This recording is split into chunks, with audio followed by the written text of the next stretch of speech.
The Maximum Happiness and Wellbeing course, Part 2, Session 13, The Power of Energy. Realising the importance of the role that energy plays in attracting more happiness into your life.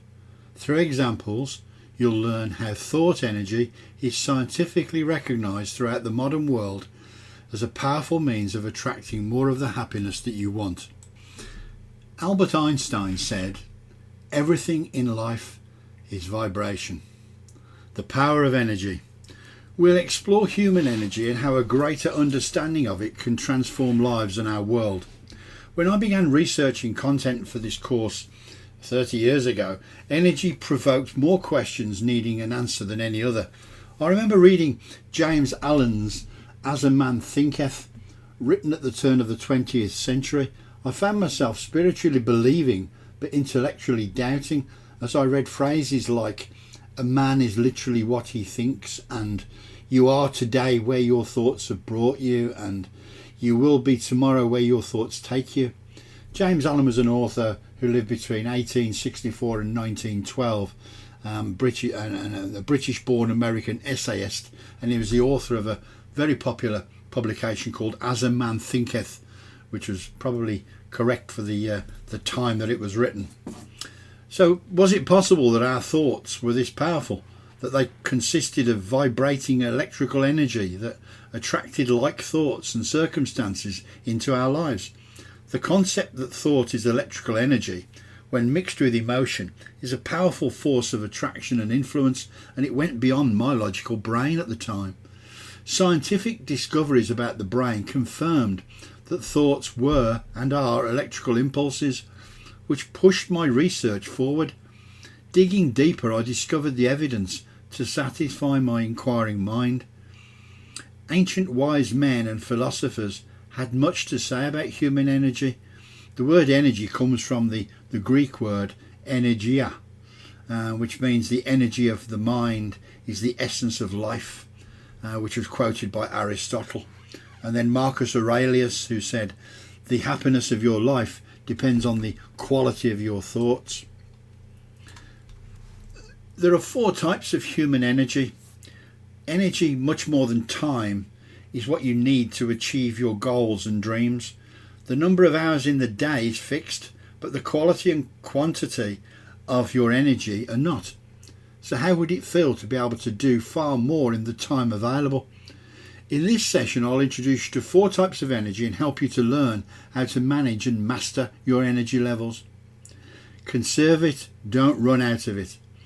Every thought, emotion and behaviour affects your energy positively or negatively. The lack of it will negatively affect your activity, whether studying, public speaking, working, exercising or playing a sport. It's essential to be aware that your energy is finite. So what can drain your energy? Relationships, certain situations, activities, habits or obligations.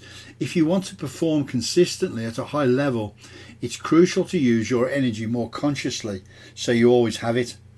When you exercise, you eventually get tired. You need to slow down or take a break. The same applies to the other 3 types of energy. So the 4 key types of energy that we're talking about here are mental energy, emotional energy, spiritual energy and physical energy. So let's learn about the 4 different types of energy. First, mental energy. How well can you focus or concentrate, and for how long? It depends on your mental energy. Vital for studying, learning or working. Your focus and concentration will eventually wane when you do a long stint. You become less productive. Why is that? It's because your mental energy is finite. That's a clue that it's time to take a break. So what robs you of your mental energy? Things that can negatively affect your mental energy and focus might be as simple as an untidy desk or notifications on your computer or other device. You can be distracted by other people, friends, family or work colleagues. Inefficient systems such as a slow computer or internet can also affect you. 2. Emotional energy. This type of energy is about your happiness. Your emotional energy gets drained when you're stuck in the past. Ruminating repeatedly about past events is exhausting. Emotional energy also gets depleted when you have arguments with other people. If you keep going over that argument over and over again, it doesn't help. Internal conflicts or hard decision making can also deplete your emotional energy. So what robs you of your emotional energy? Did you ever feel your body was fully awake but you were emotionally drained? That's a clue that your emotional energy needs some attention. Ask yourself, what are the things that rob you of your emotional energy? What are the specific people, places and things that prevent you from being happy and more joyful in life? Those are the things that will require your attention if you are to sustain your emotional energy. 3. Spiritual energy. When you have high spiritual energy, you have many creative ideas, get answers to your problems and have intuitions that lead you through life. You feel connected to nature and other people, God, universal consciousness or some other form of spirituality. You're really in the flow and everything seems easy. It's when the law of attraction starts to work for you. When you have low spiritual energy, you get the opposite. Spiritual energy is also finite, and it's very hard to always be on a spiritual high. So what robs you of your spiritual energy? What are the specific places, persons, things that prevent you from fulfilling your highest purpose in life? Maybe it's your self-worth or your self-belief. Certain habits, behaviours, temptations and weaknesses can also drain your spiritual energy. Finally, 4. Your physical energy. When discussing energy, most people think of physical energy. Mastering this type of energy implies healthy living. Are you eating healthy food? Do you exercise? What's the quality of your sleeping pattern? Lack of exercise, proper nutrition and sleep will negatively affect physical energy. Fresh air and sunlight will increase it. Breathing is also important. If you breathe deeply, you'll have more energy. What are the things that currently rob you of your physical energy? What stops you from living at your physical peak? Some of the things that we've mentioned previously for all the other energies are likely to be among them. Finally, the 4 different types of energy work together. Since you now know them, you can try and boost each one. Learn when you need to take a break and when you need to recharge. Become aware of your respective energies, your physical, your spiritual, your mental energy. Become aware of them. Learn when you need to take a break and when you need to recharge. This will help you master your energy over time and you'll be able to pursue your dreams and your goals more effectively. Energy is contained in everything that we see, whether it's an inanimate item or whether it's a living being. So naturally it applies that energy exists within us as human beings, and we receive energy from others and we transmit energy to others. We have a responsibility. We must be responsible. The energy that you radiate affects and influences others around you. The energy around us. We've all noticed how the energy of an entire room can change whenever certain people enter it. Miss Happy lifts up your moods with her upbeat attitude and makes you feel good all day. Mr. Misery, on the other hand, may make you feel like running for the emergency exit. Every one of us brings energy to our co-workers, loved ones and even the stranger in line behind us in the supermarket queue or cash point. It would serve us all well to realise that our energy affects others' lives and we must be responsible for it. Vibrate responsibly. Ask yourself, are you taking responsibility for the energy you're bringing to others? If you've had a tough day, does everybody hear about it from you? Does everyone know how rotten and unfair you think your life is? When you come home from work, school or wherever, does your family immediately sense whether you've had a good or a bad day? Believe me, they do. They can feel your energy. We live on a vibrational planet and everything on the planet vibrates, including people, including humans. We either put out a high vibration or a low vibration. A high vibration results from feelings of happiness, love, respect and positivity. A low vibration comes from emotions of anger, depression, stress and negativity. When you come home to your family or go to work each day, recognize how your vibration affects and influences the degree of joy or sadness in other people's lives. Step back and check yourself. What type of energy are you carrying from place to place, from person to person? Is it going to enhance another's well-being or deteriorate it? If you radiate a positive high vibration and someone comes into contact with you who radiates a negative low vibration, you have a choice. The choice is either to 1. Maintain your alignment with the positive vibration by politely excusing yourself from them, or staying and deciding not to attach to their petty dramas. Or 2. Lower yourself to the other person's negative vibration, letting their drama change your mood. Why you would want to do that, I don't know. For those times when you encounter individuals who, without fail, push your buttons, no matter how hard you try to remain centered, remember that when you start getting all worked up, those people are teaching you how to find peace. They are testing you.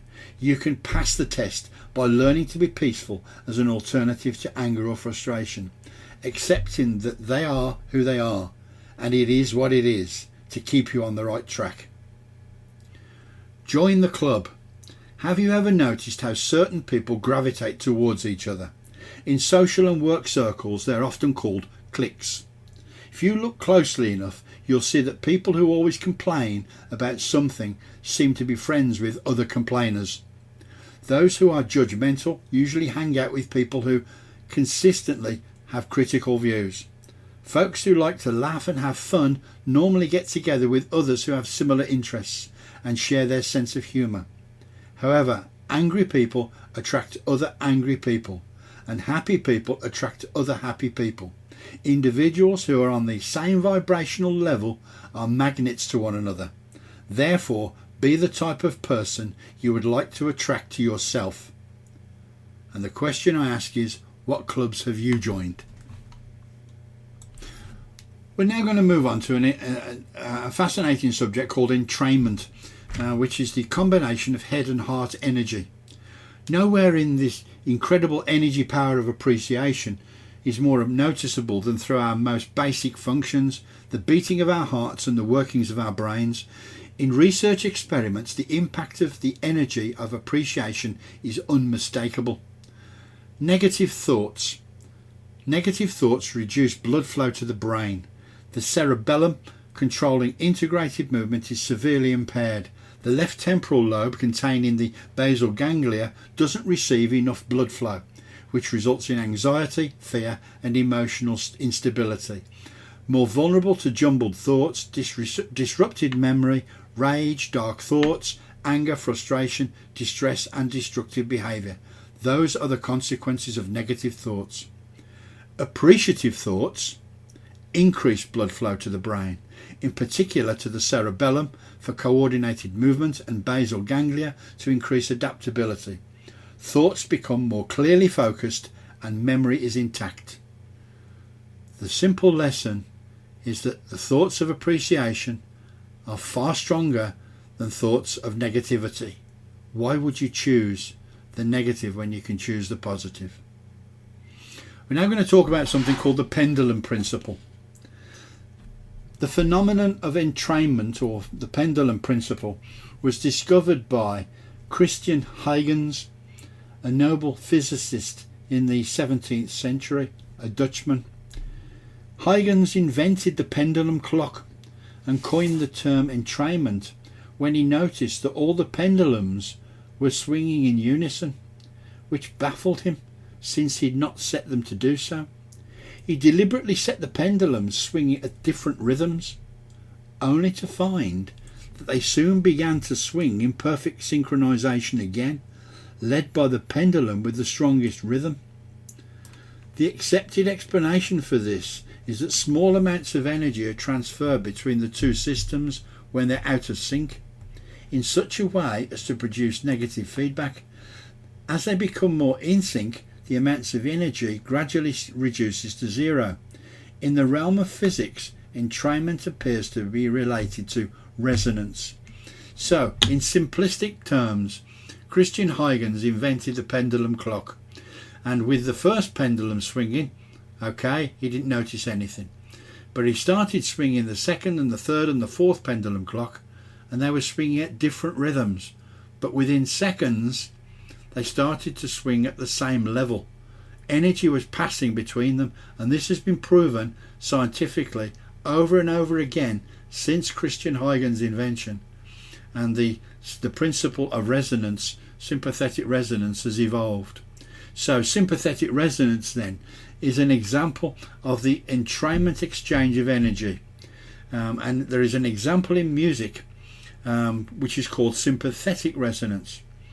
If you had two pianos in a large room, two large grand pianos if you like, and you strike the C note on one piano, walk across the room to the other piano, and you'll find that the C note on the other piano is vibrating at the same rate as the vibration on the C string on the first piano that's been struck. The same principle applies when a tuning fork is struck near a second tuning fork. The first one vibrates because you've struck it. The second one will resonate in what's called sympathetic energy or sympathetic resonance with the first.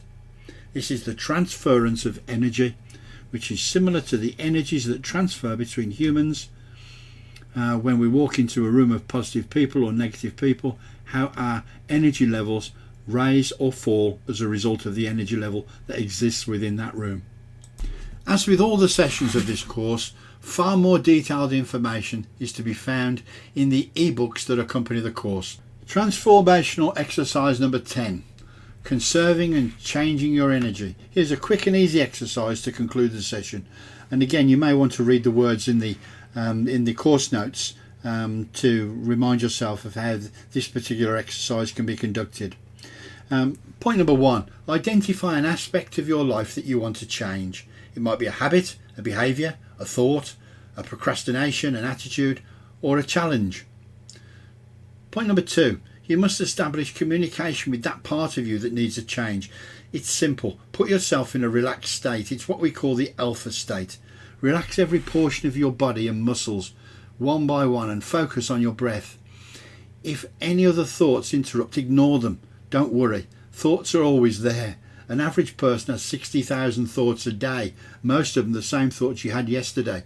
You can alter your thoughts at any time, and you want to do that for this particular exercise. Number 3, very carefully listen to your self-talk. Ask why that particular behaviour or problem or challenge is given such importance. What is the ultimate goal to have with that behaviour or problem or challenge? Find out what benefits you've achieved having that behaviour. Now see what happens when you started till now, and see the positive and negative. Now visualise on a screen within your mind what it was like before the behaviour started. Were you happy, relaxed, calm and serene? If so, see how your situation has changed and why. If you are nervous, anxious, frightened and depressed, compare your past happiness with the present pain and suffering. Point 4. Now create an alternative behaviour to change your present situation. It can be anything. You can change your negative thoughts to positive ones. Instead of hatred and anger, create love and happiness in your imagination. The choice is yours. You are in control of these thoughts. Use the perception cycle to make this happen, and the cinema screen within your mind. 5. Now, the part of you responsible for the old behaviour is responsible for generating the new behaviour. You're now giving that old behavioural tool a new task. It's to generate the new behaviour. It's like anchoring love and serenity to your past hatred and restlessness. Replace a negative thought, a negative emotion, a negative feeling, a negative experience with positive ones.